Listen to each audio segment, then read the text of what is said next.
Вчера председатель Си провел переговоры с Путиным и уехал. В российских пропагандистских медиа идет спор о том, обещал ли Си вернуться и что вообще означает эта встреча. Тем временем сторонникам Путина и войны эта встреча, кажется, настроение не подняла, а скорее усугубила их уныние. Никаких обещаний о поставках оружия, никакой помощи и вообще никаких заявлений, которые хоть как-то можно было бы трактовать в пользу Путина, не сделано никем, включая самого российского президента. А вот заявлений, которые очень полезны Китаю, прозвучало много. Дополнительный эффект происходящему, конечно, придает сегодняшний визит Владимира Зеленского прямо в зону боевых действий. Пока Владимир Путин хвастался, как еще он может угодить Китаю, Зеленский поддерживал свою армию под Бахмутом. Есть в этом что-то до предела символическое.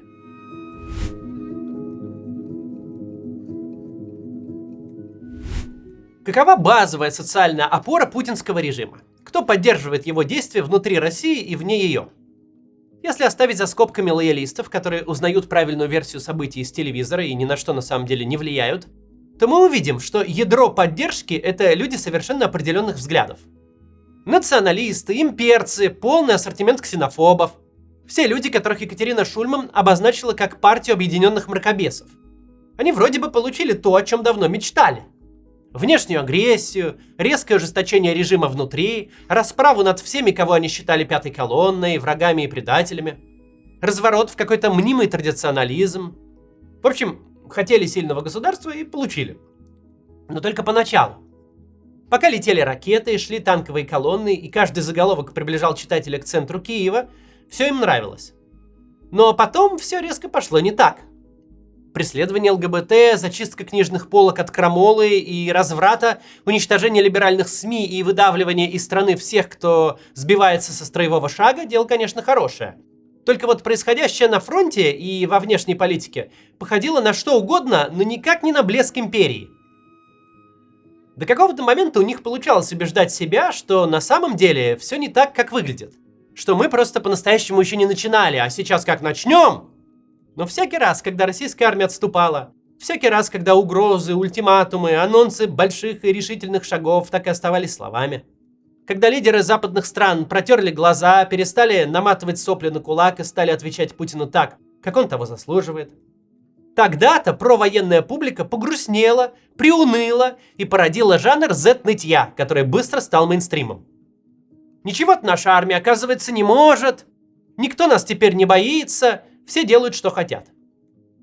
Ну и чтобы скучно не было, еще и Гаага ордер выписывает. Ставит российского президента в один ряд с лидерами стран, которые ни один истовый диванный русский патриот не найдет на карте. Проблема здесь даже не в том, что кто-то считает Путина военным преступником. Проблема в том, что какая-то там Гаага вконец оборзела, а нам и ответить нечем. Очная встреча с председателем Си, конечно, ставила побочной целью как-то переломить такие настроения. Показать, что на самом деле все в полном порядке. Что на самом деле Россия все еще в клубе великих держав, а русский государь все еще властитель мира, просто другого, азиатского. Но эффект вышел прямо противоположный.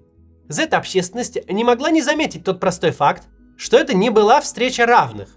Что пока Си вальяжно наблюдал за происходящим и молчал, до такой степени молчал, что ни одной его цитаты в заголовок даже не вынесешь, Путин, лихорадочно перебирая бумажки, говорил только об интересах Китая. Россия как государство, как сторона, чьи потребности должны учитываться, в словах Путина вообще не фигурировала. Человек, который всего год назад так лихо хамил всему блоку НАТО, вдруг оказался вызванным на ковер губернатором, который страшно боится отойти от текста и ляпнуть что-то не то. И перед кем?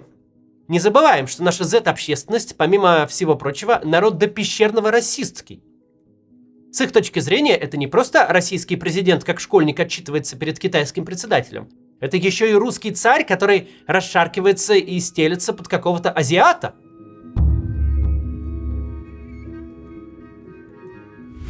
А тем временем, что там председатель Си? Вот с Украиной и ее союзниками все ясно.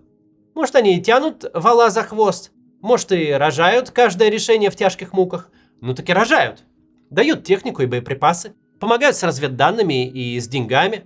Помощь Украине – главный курс внешней политики для десятков ведущих государств.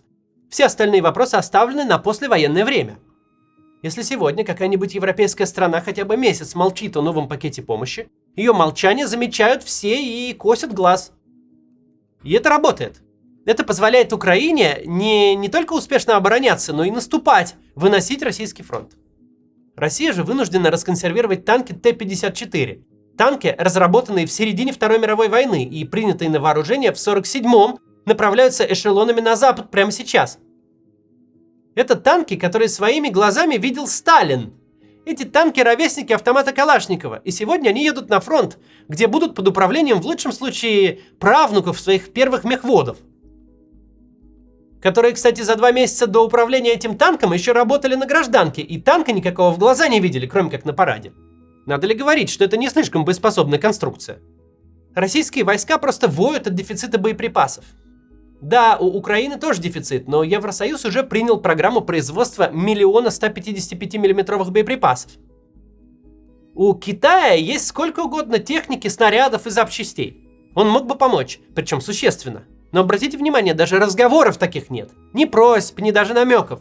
Всем очевидно, что Китай не будет вкладываться в эту войну напрямую. Что Китай Путину теперь разве что сюзерен, но точно не союзник. С точки зрения убежденного зетника все выглядит так. Пока российские солдаты горят в технике, заставшей Байдена дошкольником, пока армия гибнет из-за нехватки ресурсов, пока родственники мобилизованных, зет-активисты и Пригожин без перерыва пытаются достучаться до Путина с жалобами и просьбами, этот самый Путин отчитывается перед китайцами и торжественно обещает, что совхоз «Россия» с честью выполнит 5-летку за 3 года. Зеленский, куда бы ни приехал и с кем бы ни говорил, выбивает помощь своей армии. Он говорит: давайте снаряды, танки, самолеты, БМП.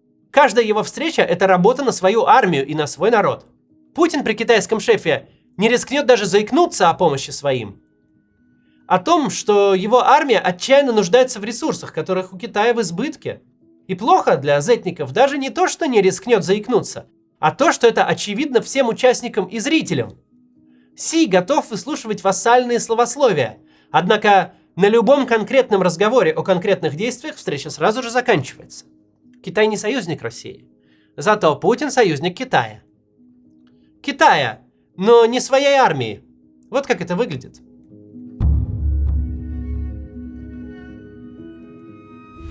Всегда приятно и весело наблюдать за тем, как корежат упырей, ожидавших имперского блеска и стратегического доминирования. Как они вынуждены в своей голове утрамбовывать полнейший диссонанс, принимать тот факт, что лебезящий перед Си Путин – это и есть тот русский царь, которого они заслужили. Но это не сущностная часть разговора.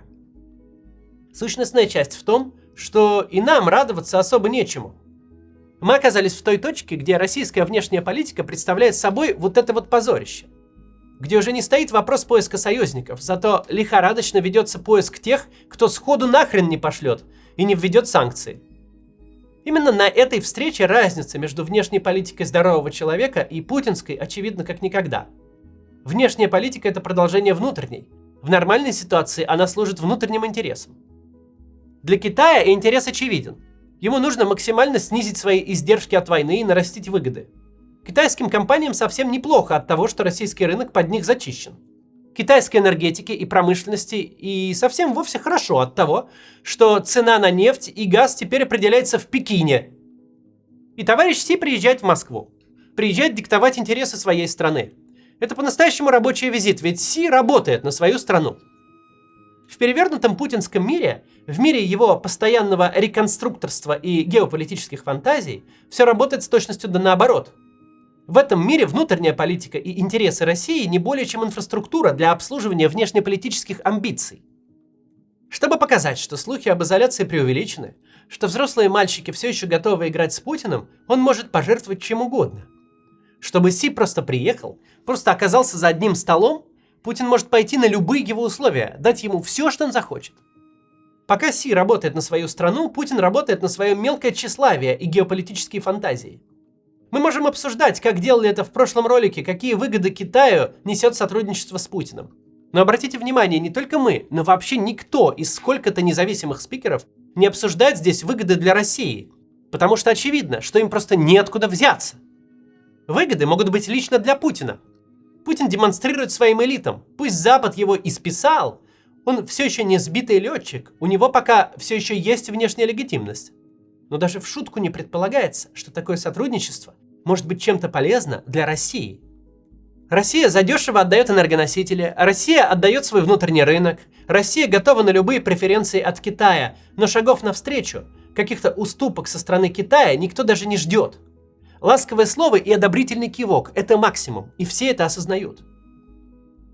Китай прекрасно понимает свою роль в переговорах. Он прекрасно понимает, что аргументов у Путина нет, что речь не идет об обмене уступками. Речь идет о том, что Китай получает ровно то, что хочет. Как бы ни было приятно наблюдать за тем, как корежит Z-общественность по поводу новой роли России в международных отношениях, но вообще-то Путин раньше или позже уйдет, а нам придется не только оплачивать восстановление Украины, что правильно, справедливо и не так уж обременительно. Нам также придется очень долго восстанавливать роль России как субъекта международных отношений, который действует в интересах своих граждан и своей экономики, а не идет на что угодно, лишь бы важный иностранец улыбнулся и кивнул. До завтра.